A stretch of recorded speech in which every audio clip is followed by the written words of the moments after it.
যখন আমরা শুকর আদায় করি তখন আল্লাহ রাব্বুল আলামিন বান্দার উপর খুশি হয়ে অসংখ্য অগণিত নিয়ামত আর বরকত দান করে দেয়। জোরে বলি সুবহানাল্লাহ। সুবহানাল্লাহ। আল্লাহ কোরআনে বলেন, আল্লাহু আকবার, আল্লাহু আকবার ওয়ালিল্লাহিল হামদু বিসমিল্লাহির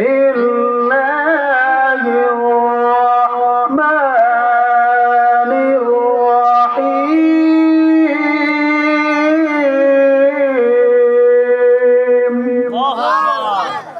লা ইন শাকারতুম লাযীদান্নাকুম ওয়া লা ইন কাফারতুম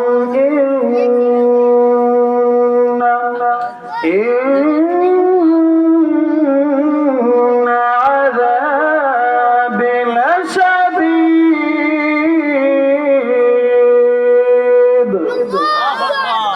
আল্লাহ রাব্বুল আলামিন বলেন, দুনিয়ার মানুষ, তোমরা যখন আমি আল্লাহর উপরে যখন শুকর আদায় করো, আমি আল্লাহর উপরে সন্তুষ্টি থাকো, আমি তোমাদের উপরে খুশি হয়ে অসংখ্য অসংখ্য নিয়ামত আর বরকত দান করে দিই। জোরে বলি সুবহানাল্লাহ। যদি তোমরা আমি আল্লাহর শুকর আদায় না করো তাহলে আমি আল্লাহর কিচ্ছু যায় আসে না। মনে রাখবেন, ইন্না আযাবি লাশাদীদ, অবশ্যই আমি আল্লাহর আযাব গ্রহণ করতে হবে। তা আমরা আল্লাহর শুকর আদায় করতে চাই কি চাই না? আবার মন থেকে শুকর আদায় করি আলহামদুলিল্লাহ। বান্দা আল্লাহর উপরে যখন ভরসা রাখে, আল্লাহ রাব্বুল আলামিন বান্দার প্রতি খুশি হন। যেই বান্দার প্রতি আল্লাহ রাব্বুল আলামিন পরিপূর্ণভাবে সন্তুষ্ট থাকে, বান্দার উপর যখন আল্লাহ রাব্বুল আলামিন খুশি থাকেন, তখন আমার আল্লাহ রাব্বুল আলামিন ওই বান্দাকে আল্লাহ রহমতি বরকতি কুদরতি কুলের মধ্যে উঠাইয়া নেয়। জোরে বলে সুবহানাল্লাহ। যেমন আল্লাহ রাব্বুল আলামিন বলেন, বান্দা যখন সঠিক ঈমানের পরে বান্দা যখন বেশি বেশি করে আমল করে আল্লাহ রাব্বুল আলামিনের সন্তুষ্টির জন্য, আমার আল্লাহ রাব্বুল আলামিন বলেন, ওই বান্দা আর সাধারণ বান্দা থাকে না, ওই বান্দাকে আমি আল্লাহ আমার বন্ধু হিসাবে গ্রহণ করে নেই। জোরে বলি সুবহানাল্লাহ। সঠিক ঈমানের পরে বেশি বেশি আমল করতে হবে। তার পাশাপাশি আমার আপনার নবী রাহমাতুল লিল আলামিন নবীজির মহব্বত অন্তরের মধ্যে রাখতে হবে। যদি আল্লাহ ওয়ালা আমরা হতে চাই, আল্লাহর প্রিয় বান্দা হতে চাই, দয়াল নবীজির মহব্বত অন্তরের মধ্যে রাখতে হবে। জোরে বলেন ঠিক কিনা? আমার আল্লাহ রাব্বুল আলামিন এক সময় ছিলেন গোপন, আমার আল্লাহ রাব্বুল আলামিন প্রকাশ হয়েছেন আমার দয়াল নবী রাহমাতুল লিল আলামিন নবীজির কারণে। জোরে বলি সুবহানাল্লাহ। আল্লাহ যখন ছিলেন নাহি ছিল কোনো শকা, আল্লাহ যখন ছিলেন নাহি ছিল কোনো সখা, তখন আল্লাহ প্রকাশিতে চায়। আল্লাহ যখন ছিলেন নাহি ছিল কোনো সখা, তখন আল্লাহ প্রকাশিতে চায়।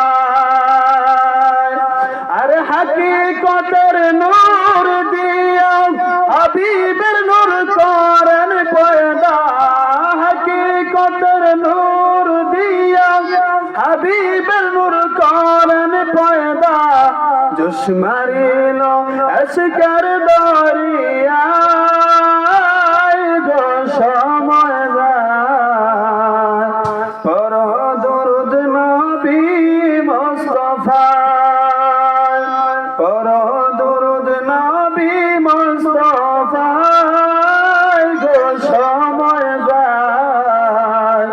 পারা দরুদ নবী মুস্তাফা জোরে বলি মারহাবা। এবার বাবার আমার বন্ধুরা আমার, আমি এমন একটা বিষয় নিয়ে আলোচনা করব।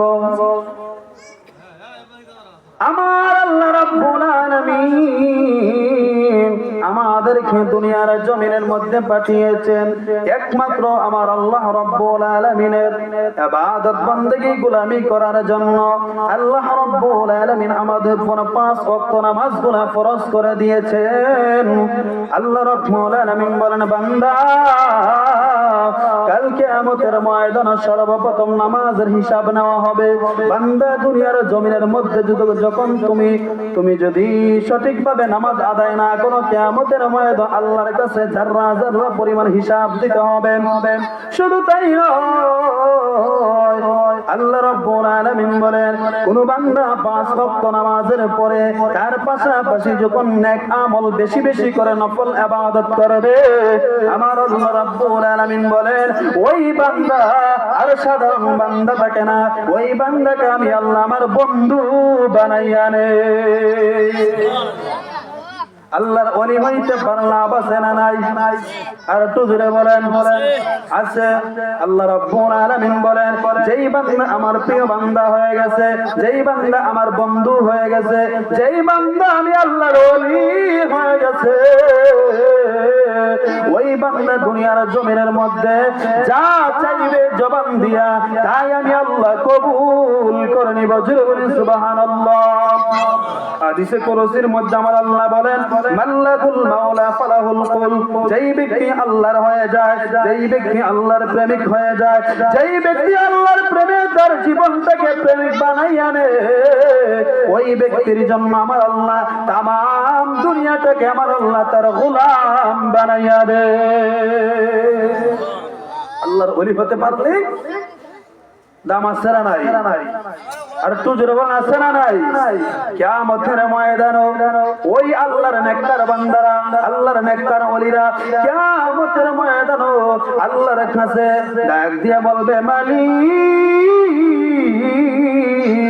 ও দয়াময় খোদা আমার আল্লাহ, দুনিয়ার জিন্দেগির মধ্যে তোমার নেক কাজ করতে যাইয়া তোমার অনেক মানুষ আমাকে ভালোবেসেছে, আমাকে মহব্বত করেছে, আমার সাথে সম্পর্ক রেখেছে। আজকে কিয়ামতের ময়দানে ওই বান্দারা গুনার কারণে জাহান্নামে যাবে। না গো না, না গো আল্লাহ, আমি তোমার প্রেমিক বান্দা তোমার কাছে ফরিয়াদ জানাই, ওই তোমার প্রেমিক বান্দাদেরকে আল্লাহ তুমি মাফ করে দাও। জোরে বলি সুবহানাল্লাহ।